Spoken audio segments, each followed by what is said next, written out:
I'd have to say my biggest motivation is just the constant challenge that's always out there, and I can just work really hard to get to that level, and then once I'm at that level, I just make a new challenge and make it harder, and then I have to work for that, and it's really cool when I finally get my goal. And that's pretty much my motivation.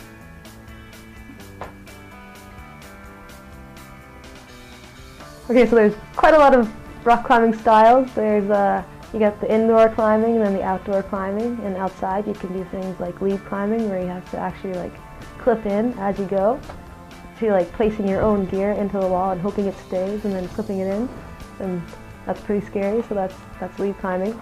And then there's indoor climbing where you can do things like bouldering, lead climbing, top rope climbing, all kinds of different things. And I used to really love bouldering. I still do. Competitive bouldering is my favorite by far, but I'm starting to really get into lead climbing, so I like going high, and I like taking those really big falls, which is pretty cool. So the bouldering is my favorite.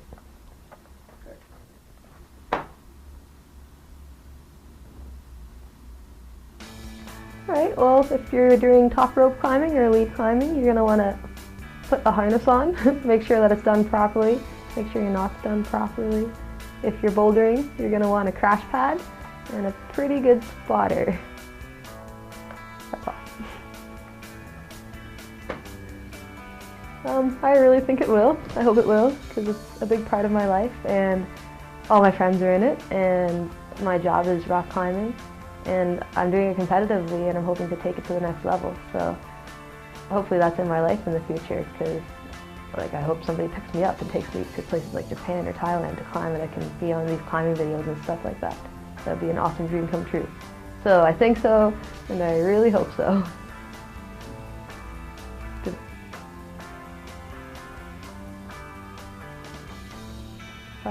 Yep, there was my first time when I first started, and I hated it, and I hated heights, and then I started to love it, and I kind of got obsessed with it to the point where after high school I took a victory lap, and I just spent my whole year climbing and just training and doing nothing but climbing, to the point where I wasn't getting better and I wasn't able to make goals because I couldn't reach them, and I was just stuck in this sort of plateau, and it turned into something that wasn't that fun.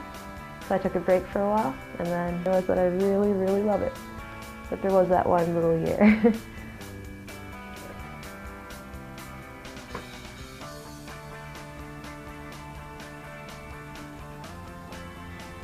Okay, so I don't want to be biased, but it's a pretty awesome sport. And on top of that, it's just the only sport I've ever found where everybody that competes with you is supportive. So if I go to a competition and I want to win, and I'm up against somebody else that's right beside me, and if I win, it means she loses, and we're together just working on this problem. She'll be there supporting me and helping me and giving me advice.